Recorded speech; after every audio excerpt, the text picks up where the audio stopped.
This is just a short parent information video with the U14 Championship just around the corner, starting tomorrow night. So I just want to go through some information from the U14 Championship. So the way it works is that it will start tomorrow night, so that's Friday night. It'll be 6 Friday nights over the next 7 weeks, so the bank holiday weekend is off. 3 football, 3 hurling matches. It's going to start with 2 football matches over the next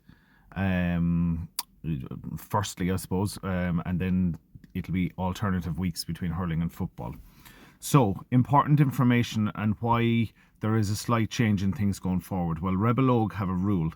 If a player starts for Team 1 or comes on during the first half or at half time, then those players can no longer play Team 2 for the rest of the year. They are tied to Team 1 only. And that is not just for Championship, that does include the league as well. So it changes the rules, and it changes the way we've been doing things on the team. So again, if a player starts for Team 1 or comes on during the first half or at half time, they are then tied to Team 1 for the rest of the year. However, as you can see there, if a player comes on in the second half only, they are still eligible to play Team 2. So I was chatting to Rebel Oak at the Championship launch last weekend. I was chatting to Shane Supple, who's the secretary for Rebel Oak, and he was saying pretty much the way Rebel Oak look at this, that if you have a player who plays for any reason at a Team 1 level in Championship, then they are a Team 1 level player. They should not be playing down Division 4. That's the way they look at it. Now, obviously, with this rule in place, we will try and select squads very, very carefully to avoid tying players unnecessarily.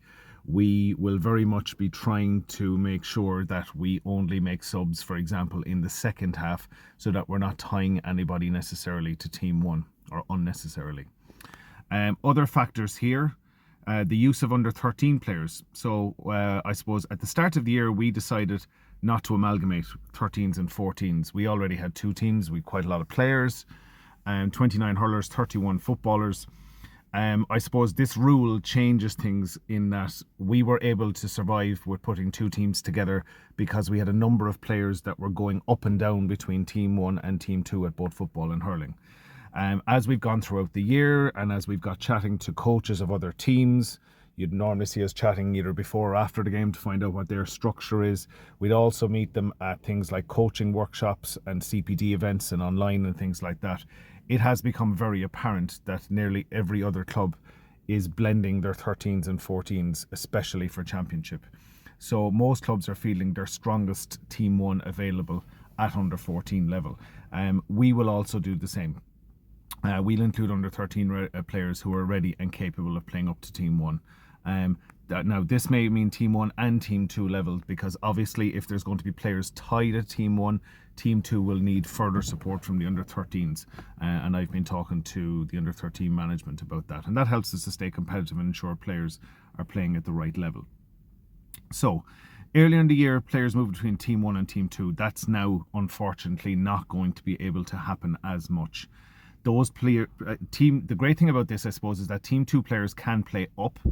And particularly if it's in the later stages of the year, in the later stages of the league, we will have a bit more flexibility here in that this is a Championship rule only, but it does apply to the league. However, it doesn't apply from the league to the Championship. So we will have lots of players who played Team 1 in the league at various stages, lots of our squad, and they're not tied.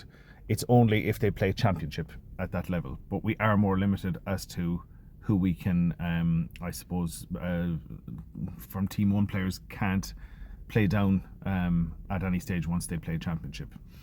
This means then that attendance is crucial, especially, I would say, for Team 1 players, because any player that you need to pull from Team 2 will then be tied to Team 1. So we will try and avoid pulling players from Team 2. It prevents players from being tied unintentionally. However, we do understand life is going on around the GAA and all of that kind of stuff. So, you know, there's injuries, there's holidays, there's family events. But what we're asking, I suppose, is where possible, do your very best to attend if you're selected.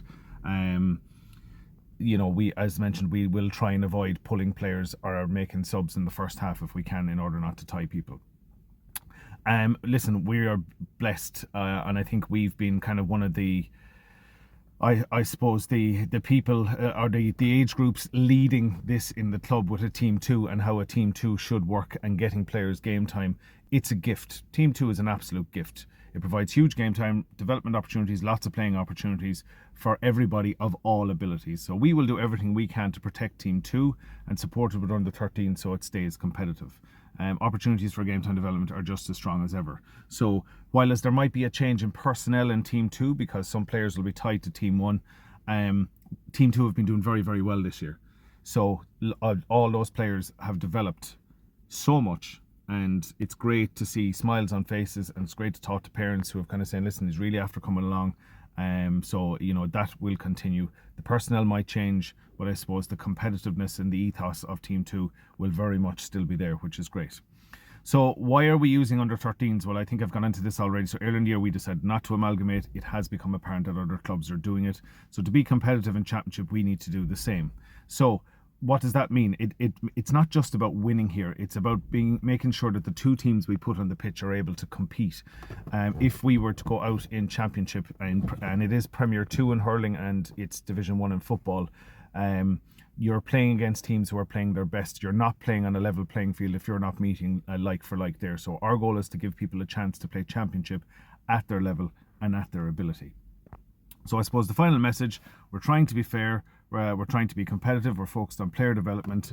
I suppose, listen for yourselves, we know this is a change, especially it'll be a bigger change for some players than others. But what I would say is that if you have any queries, get in touch with me directly, please.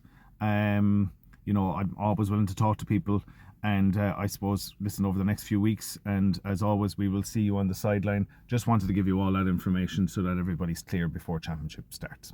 Thanks very much.